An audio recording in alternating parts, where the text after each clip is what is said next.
अस्सलाम वालेकुम दोस्तों, मैं मोहम्मद शहबाज। एक अच्छा रिसर्चर कैसे बना जा सकता है, उसके पार्ट 2 के साथ आपकी खिदमत में हाजिर हूँ। तो मेरी आप दोस्तों से दरख्वास्त है कि जिन दोस्तों ने अभी तक मेरे चैनल को सब्सक्राइब नहीं किया, प्लीज़ सब्सक्राइब करें, लाइक करें और दोस्तों में शेयर करें। जैसे कि पिछले 13 से 14 मिनट के वीडियो लॉग में हमने ये अच्छे तरीके से बयान किया था कि एक अच्छा रिसर्चर बनने के लिए सबसे पहले आपको पढ़ने की आदत जो है वो अपने अंदर डेवलप करनी चाहिए। उसमें मैंने आपको ये बताया था तकरीबन 4 से 6 घंटे मिनिमम, जिसको हम कह सकते हैं, या 6 से 8 घंटे मैक्सिमम पर डे आपको बैठ के पढ़ना चाहिए।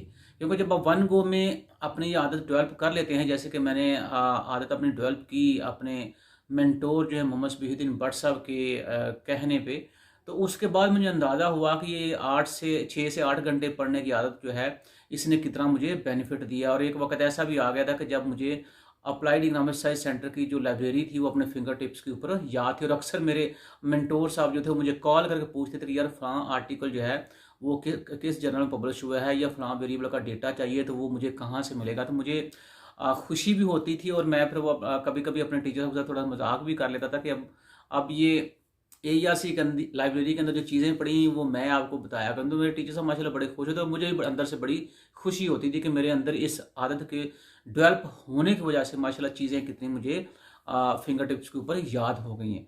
दूसरी जो चीज़ है, इसको हम कह सकते हैं कि मैं ये नहीं चाहता कि हर वो मिस्टेक जो मैंने की है अपने करियर के अंदर वो आप भी करें। और ये चूँकि सीनियर जो होता है उसका फ़र्ज़ बनता है कि अपना एक्सपीरियंस जो है वो शेयर करे जूनियर्स के साथ, और जूनियर्स को वो मिस्टेक्स जो सीनियर ने की होती हैं कोशिश करे कि उन मिस्टेक से बचाए। क्योंकि मैंने जैसे आपसे बात में कर रहा हूँ कि ये सारा मैं एक्सपीरियंस अपना बता रहा हूँ अपने स्टूडेंटशिप का, कि जब कैसे मैंने चीज़ें जो हैं वो लर्न की। तो उसमें एक बात है कि पाकिस्तान में अगर हम ओवरऑल दुनिया में भी देखें तो थोड़ा सा हम हिस्ट्री के अंदर आ जाते हैं कि आप ये देखें कि जो अमेरिकन हैं, अगर आप लेट 70s जो है उससे थोड़ा पीछे चले जाएँ, तो उन्होंने इंग्लैंड की रिसर्च जो थी उसको कॉपी किया था। उसके बाद क्या हुआ कि जो अमेरिका की रिसर्च है उसको कॉपी किया चाइना ने, और कुछ हद तक इंडिया ने भी किया। और उसके बाद आप इंडियन इकोनॉमिक रिव्यू जो है वो 1980 से लेके ऑनवर्ड आप देखें तो वहाँ उनके जो बैचलर के स्टूडेंट्स उनके जो रिसर्च पेपर हैं, या वो एसेज कह लें, या उसको आप वो टर्म पेपर कह लें, वो उन्होंने पब्लिश किए हैं। तो ये जब आप पेपर पढ़ेंगे आपको खुद ही उसका अंदाज़ा, उसकी क्वालिटी का अंदाज़ा हो जाएगा। तो इधर पाकिस्तान में पाकिस्तान डेवलपमेंट रिव्यू था, वो भी बहुत सारे पाकिस्तान रिसर्चर जो हैं उसके अंदर बड़े क्वालिटी के पेपर पब्लिश करते हैं। लेकिन देखना यह है कि दुनिया सारी यहीं पे ख़त्म नहीं हो जाती, चीज़ें आगे भी बहुत ज़्यादा ओपन होती हैं जब जब आप इस फील्ड के अंदर इन होते हैं। तो देखा जाए तो रेप्लिकेशन भी एक रिसर्च है जो मोस्टली डेवलपिंग इकोनॉमीज के अंदर आ रही है, ये लोग कर रहे हैं।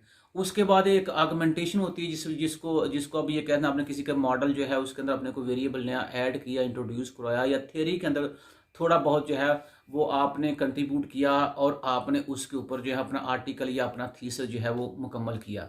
अच्छा, उसके बाद जो तीसरी रिसर्च आती है जिसको हम थ्योरेटिकली या एम्पिरिकल हम न्यू रिसर्च कहते हैं। मैंने कहा आपका उसमें अपनी थ्योरी होती है, आपका अपना मॉडल होता है, उस मॉडल के अंदर आपके इंट्रोड्यूस कराए हुए वेरिएबल्स होते हैं जिनको आप लेके चल रहे होते हैं। तो इसका मतलब ये है कि 3 तरह की रिसर्च जो है वो मतलब मैंने अपने करियर में जो अलग बेस सीखी है उसमें मुझे उसका पता चला। अब जहाँ तक पाकिस्तान की बात है, अगर आप अर्ली करियर रिसर्चर यहाँ पे देखें तो मोस्टली लोग क्या करते हैं कि वो आपने इंडिया का डेटा लिया या इंडिया के ऊपर जो एक स्टडी हुई है तो उसी स्टडी को आप पाकिस्तान के ऊपर एप्लीकेट करने की कोशिश करते हैं, सिर्फ डेटा सेट जो है वो चेंज करने के बाद। अब डेटा सेट जो है उसमें भी देखा जाए तो अब ज़ाहिर सी बात है, ठीक है, इंडिया और पाकिस्तान जो हैं, बांग्लादेश, श्रीलंका, नेपाल, ये साउथ एशियन रीजन के कंट्रीज हैं, और ऑलमोस्ट ये सिमिलर हैं। इनके जो पॉलिटिकल बैकग्राउंड है या इनका हिस्टोरिकल बैकग्राउंड है, ये इकोनॉमिक स्ट्रक्चर भी उसको कह सकते हैं, लेकिन ये 100% जो है वो सिमिलर नहीं है। तो हमें ये चीज़ें जब हम मॉडल सेट करते हैं, मॉडल सेलेक्ट करते हैं या मॉडल चूज़ करते हैं, और टाइम पीरियड जो होता है स्टडी का वो चूज़ करते हैं, तो हमें इन चीज़ों का भी साथ साथ ख्याल रखना चाहिए। मसलन कि अगर हम बात करेंगे, ठीक है जी, अभी पीछे तो मेरे पास एक प्रोजेक्ट आया है गल्फ कंट्री से, तो उसके अंदर एक प्रोजेक्ट में ये लिखा हुआ है कि ये स्टडी जो है हम इसको पहले इंडिया के ऊपर कर चुके हैं, तो अब हम इसको साउथ एशियन जो कंट्रीज हैं या एशियन कंट्रीज उसके ऊपर करना चाह रहे हैं। उसमें जो मेरा मेजर ऑब्जेक्शन था वो ये कि अगर आप ये ऑलरेडी स्टडी इंडिया के ऊपर कर चुके हैं तो इसके अंदर कौन सी ऐसी नॉवल्टी है कि जिसकी बेस के ऊपर ये स्टडी आप एशियन कंट्रीज के ऊपर करने जा रहे हैं। या ऐसी कौन सी वजह है कि जिसकी वजह से आप ये समझते हैं कि अगर ये इंडिया के ऊपर स्टडी हमने की है तो इसको बाकी कंट्रीज के ऊपर भी करना चाहिए। तो ऐसी कोई भी उस प्रपोजल के अंदर मुझे रीज़न नहीं मिली थी जिसकी वजह से अनफॉर्चुनेटली मुझे प्रपोजल वो रिजेक्ट करना पड़ा। यही चीज़ें जो होती हैं जब आप कोई पेपर करते हैं या रिसर्च पेपर करते हैं तो उसके अंदर ये चीज़ें रिव्यूअर या उससे पहले एडिटर जो होता है वो चीज़ें देख रहा होता है। और यही वजह है कि जो हमारे अर्ली करियर लोग होते हैं वो ये कहते हैं जी देखें जी हमने तो पेपर लिखा बड़ी मेहनत के बाद और सर जी बड़ी टेंशन है, यकीन करो थीसिस दे पहले 3 साल काम किया, थीसिस दे जो ਉਹਦੀ प्रेजेंटेशन सिर ते पई हुई है तो बड़ी परेशानी पेपर को पब्लिश नहीं हो रहा। वो पेपर पब्लिश क्यों नहीं हो रहा, उसकी वजह जो जो जो मुझे नजर आती है वो एक यही है कि क्योंकि बिगनर होते हैं और उनको इस तरह के जो वी लागत है, इस तरह की गाइडेंस जो है वो प्रॉपर नहीं मिली होती। खासकर जो स्टूडेंट चाइना में बैठ रहा है वो बड़ी इस तरह की डिफिकल्टी जो है वो फेस कर रहा है। तो उसमें सबसे पहले जो हम छोटी सी मिस्टेक करते हैं वो ये, जिसको मैं पहली मिस्टेक कहता हूँ कि हम फटाफट जो है कोई रशिया के ऊपर काम हुआ है, चाइना के ऊपर काम हुआ है या इंडिया के ऊपर फटाफट उसको पाकिस्तान के ऊपर करने की कोशिश करते हैं। अब अगर देखा जाए थोड़ा हिस्टोरिकली तो इंडिया जो है उसका जब डेटा सिलेक्शन की बात होती है तो 1947 से वो डेटा सिलेक्ट किया जाता है, लेकिन जब पाकिस्तान की बात होती है तो हम 1971 से बल्कि 72 से डेटा सेलेक्ट करते हैं। क्यों? आपको तक 1971 के दौरान अनफॉर्चुनेटली पाकिस्तान दो हिस्सों में तकसीम हो गया। तो जब भी कभी आप एम्पिरिकल मॉडल सेट करते हैं तो हम उस मॉडल को सेट करने के जो सबसे अगली बड़ी ज़रूरी चीज़ होती है वो सैंपल पीरियड होता है, जिसको आप टाइम स्पैन भी कहते हैं, जिसको आप टाइम पीरियड कहते हैं या डेटा पीरियड कहते हैं। तो हमें कोई ना कोई एक ऐसा स्टेबल ईयर जब वो देखना होता है। मतलब कि मैंने अक्सर देखा है जो यंग रिसर्चर्स हैं उन्होंने मेरे ही पेपर्स को रेप्लिकेट किया है। और तो मैं उसमें किया क्या है जनाब वाला कि मैंने लेट से किसी कोई पेपर के अंदर डेटा 72 से लिया हुआ है और 2007 तक मैंने काम किया या 2010 तक मैंने काम किया है। जिस बंदे ने मेरे काम को रेप्लिकेट किया उसने क्या किया, डेटा 1984 से ले लिया है और आज 2020 है तो यहाँ तक जो है वो डेटा लेकर फटाफट पेपर जो वो उसको एम्पिरिकल मॉडल और रिजल्ट वगैरह लगा के वो पेपर सबमिट और पेपर पब्लिश भी हो गया है। क्वेश्चन ये नहीं है कि पेपर पब्लिश हो गया, क्वेश्चन ये है कि आपने जब पुराना पेपर देखा है तो अगर आप समझें कि आपका कंट्रीब्यूशन ये है कि उसकी वजह से चलो जी मैंने डेटा 1984 से लिया, आपने डेटा 1972 से लिया है, तो आपका जो एंडिंग पीरियड था 2010 था, मेरा एंडिंग पीरियड 2020 है, तो आप इसकी बेस के ऊपर हमने वो रिसर्च की है। मेरा ख्याल है कि इससे ये पीस ऑफ पेपर ही होगा आपका, या may be at the end of क्या होगा कि लोग मेरा पेपर जो है उसको साइट करेंगे, आपके काम को साइट इतना ज़्यादा नहीं करेंगे, क्योंकि जो जो लोग पढ़ते जाते हैं लोगों को पर कंट्रीब्यूशन की समझ आती है कि कंट्रीब्यूशन बेसिकली होता है, इसलिए पर लोग जो अच्छा या बड़ा वैलिड पेपर लिखा होता है लोग उसको साइड करते हैं। अगर हम मेरे केस में देखें तो आज के दिन में तकरीबन मैं 26,000 साइटेशन के करीब करीब पहुंचने वाला हूं और मेरा ख्याल है कि इस साल जो है जो साइटेशन मेरा पिछले साल हुआ था, इस साल की जो साइटेशन और इनका जो ग्रोथ रेट होगा वो 50% होगा। 50% मतलब कि पिछले साल अगर मैंने 100 साइटेशन हुई थी, इस साल मेरी 150 साइटेशन होंगी। तो ये अच्छे काम की अगर निशानी होती है। तो आप जब कोई काम करते हैं तो आप फ्यूचर जो है उसको मदद रखें, क्योंकि ये सारी रिसर्च जो आपने आज करनी है ये कल को आपकी लाइबिलिटी भी होगी। जाहिर सी बात है ये आपका पेपर है और पेपर मैं समझता हूँ कि पेपर मेरे बच्चों की तरह है। तो जिस तरह मैं अपने बच्चों की या अपने बच्चे की केयर करता हूँ, इसी तरह मुझे रिसर्च पेपर जब हम लिखना शुरू करते हैं तो उसी केयर के साथ लिखें, ताकि आने वाले वक्त में लोग आपके हवाले दें, जिसको हम साइटेशन कहते हैं, लोग आपके काम को अप्रिशिएट करें। तो ये बेसिकली एक मिस्टेक करते हैं। दूसरी मिस्टेक जो होती है वो क्या कि हम जब मॉडल जो है वो लेते हैं तो हम इस चीज़ के बारे में बोदर ही नहीं करते कि यार ये मॉडल जो है ये इंडियन स्ट्रक्चर के मुताबिक है, या ये मॉडल जो है ये यूरोपियन किसी कंट्री की बात हम कर लें, फ्रेंच इकोनॉमी की बात कर लें या इंग्लैंड की बात कर लेते हैं, तो वो ये भूल जाते हैं कि इंग्लैंड का मॉडल को हम पाकिस्तान के ऊपर रेप्लिकेट कैसे करें। और अक्सर ये बिजनेस स्टडीज़ के लोग जो हैं वो ये करते हैं, इकोनॉमिक्स के लोग भी करते हैं, ऐसा नहीं है कि इकोनॉमिक्स के लोग नहीं करते। तो अब देखें यूके जो है उसकी 600 से 800 साल पुरानी हिस्ट्री है। पाकिस्तान जो है 72 में मतलब कि दोबारा जो है वो नक्शे के ऊपर उभरा है। तो आप ये देख लें, पहला तो डिफरेंस ये है कि 6 से 8 सदियों का और उसके बाद सारे आपके 60 से 70 साल बनते हैं। फिर दूसरी बात यह है कि जिस कदर मेच्योरिटी यूके नेशन में है, क्या उस तरह की मेच्योरिटी पाकिस्तानी कौम के अंदर है, या जिस तरह का पॉलिटिकल स्ट्रक्चर जो वो यूके का है क्या पाकिस्तान का पॉलिटिकल स्ट्रक्चर उस तरह का है, या जिस तरह से हिस्टोरिकल बैकग्राउंड यूके का है क्या पाकिस्तान का हिस्टोरिकल बैकग्राउंड मैच करता है उससे, या जिस तरह से पॉलिटिकली या इकोनॉमिकली या सोशली यूके जो है वो ग्लोबलाइज्ड है, क्या पाकिस्तान भी उसी तरह से ग्लोबलाइज्ड है। इसी तरह बाकी वेरिएबल्स है, जब अर्बनाइजेशन की बात करते हैं, इंडस्ट्रियलाइजेशन की बात करते हैं, रियल जीडीपी पर कैपिटा की बात करते हैं, तो उसमें भी खासा डिफरेंस होता है। लेट्स से अगर आप बात करते हैं यूके की, तो जाहिर सी बात पाउंड स्टर्लिंग की बात होगी, रियल जीडीपी जब हम बात करेंगे, अगर पाकिस्तान की बात करते हैं, हम पाक रुपये की बात करते हैं, तो हमें इस तरह से भी चीज़ों को देखने की ज़रूरत है। इंडस्ट्रियलाइजेशन जो है, ज़ाहिर सी बात है यूके से शुरू हुआ 18वीं सदी में, जो बात की जाती है, ठीक है।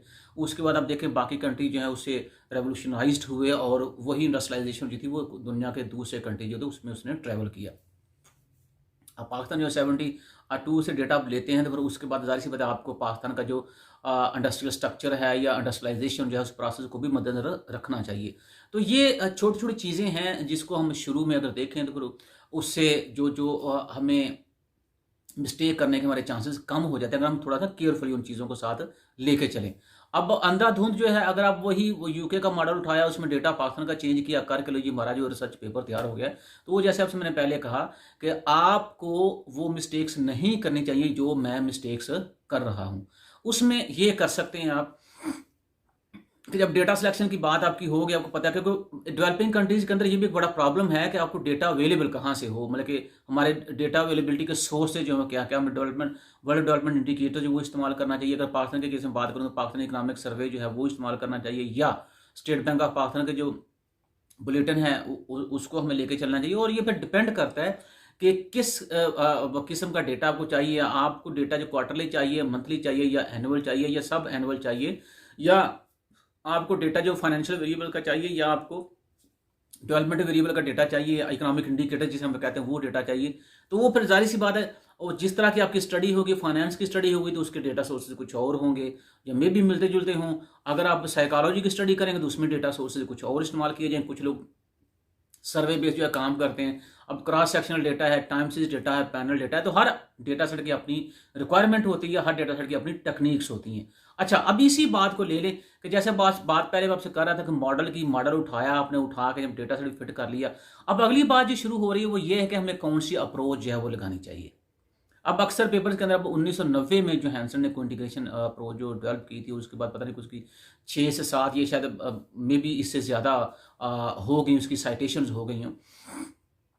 लेकिन कुछ लोगों को मैं देखा कि वो आज भी उसको जो है वो एडवांस टेक्निक करार देते हैं। उसके बाद बेशुमार नई अप्रोचेज आई जिसमें चांद एक मैं भी आपको गिनवा सकता हूँ, जैसे हम auto regressive distributive lag modelling है, उसके बाद फिर बे पैरन की अप्रोच आई, फिर रेसिडुअल बेस अप्रोच भी आई, फिर उसके बाद यहाँ पे वाला अगर आपको देखा जाए तो कुछ इंटीग्रेशन टेस्ट्स हैं ऐसे जो स्ट्रक्चरल ब्रेक के साथ जिनका वो एप्लीकेशन भी आता है।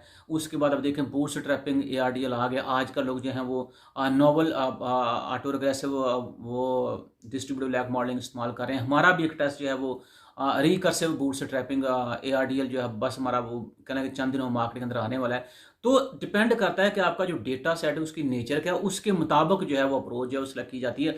इट डजेंट मैटर कि आपकी अप्रोच जो है वो एडवांस है या वो पुरानी है, इससे कुछ फ़र्क नहीं पड़ता। फ़र्क ये पड़ता है कि जो आपके वेरिएबल्स हैं उनकी नेचर के मुताबिक जो अप्रोच लगाई जाती है। और उसमें सबसे बेहतर जो बात है वो ये कि आपके पास अगर आप देखें, जब आप काम करते हैं एम्पिरिकल की तरफ जाते हैं, तो हमारे पास एक डिस्क्रिप्टिव स्टैटिस्टिक्स होता है जिसका मीन, मीडियन और बहुत सारी चीज़, उसमें एक जैरक बेरा टेस्ट होता है। बेसिकली वो जैरक बेरा टेस्ट आपको बताता है कि इधर के आपका वेरिएबल जो है इट हैज़ नॉर्मल डिस्ट्रीब्यूशन, या आपका वेरिएबल जो है उसकी डिस्ट्रीब्यूशन नॉर्मल नहीं है। जब तक आपको इन चीज़ों को, और मेरी मेजॉरिटी ऑफ रिसर्च जो है उसमें आप देखेंगे मेरा एम्पिरिकल पार्ट जो हमेशा शुरू जो है वो डिस्क्रिप्टिव स्टैटिस्टिक्स से होता है। उसके बाद मुझे अंदाज़ा हो जाता है कि आया कि इसके अंदर हमने लीनियर अप्रोच इस्तेमाल करनी है या हमने नॉन लीनियर अप्रोच इस्तेमाल करनी है। नॉन लीनियर की अब जब हम बात करते हैं तो फिर हम एसिमेट्रिक या नॉन लीनियर, अब एसिमेट्रिक की तरफ अगर आप आते हैं तो उसके बाद एसिमेट्रिक ARDL भी है, नॉन लीनियर ARDL जो है 2014 में आया है। उसके बाद जैसे रिकर्सिव बूटस्ट्रैपिंग ARDL जो है ये भी मतलब नॉन लीनियर की तरफ ही आ रहा है। तो दुनिया फिर जो है रिसर्च की दुनिया, खासकर जब हम टाइम सीरीज के अंदर बात करते हैं तो फिर दो हिस्सों में तकसीम हो जाती है। एक लीनियर की तरफ चली जाती है आपकी, एक आपकी नॉन लीनियर की तरफ चली जाती है। लेकिन इसके बारे में डिसीजन जो है वो जैरक बेरा टेस्ट जो है वही करता है। बेरा जो है कि इंडियन है, जैरक जो है वो UK का है, दोनों ने मिलकर अप्रोच जो है वो डेवलप की है। और अच्छा खासा, जाहिर सी बात है, कोई भी आदमी काम करे चाहे वो रिसर्च कंट्रीब्यूशन थोड़ा है या ज़्यादा है, कंट्रीब्यूशन तो उसका है। और किसी भी आदमी का काम, जब से कोई भी टेस्ट आप इस्तेमाल कर रहे हैं तो उसकी साइटेशन जो है वो करना हमारा फ़र्ज़ बनता है, और उस बंदे को साइट करना उसका हक बनता है क्योंकि उसने लिटरेचर में अपना कीमती वक्त सर्व करके तो जनाब वाला उसने आपको अप्रोच जो है वो डेवलप करके दी है। और मेरा ख्याल है कि आप आज के वीडियो लॉग से बड़े मुस्तफ़ीद होंगे। तो इंशाल्लाह पार्ट 3 में हम आपको लेके चलेंगे कि चीज़ों की इंटरप्रिटेशन आपने कैसे करनी है, कैसे जो है वो आगे पेपर को आपने बढ़ाना है। इसी के साथ अपना और अपने अहले खला का ख्याल रखिएगा। खुदा हाफ़िज़।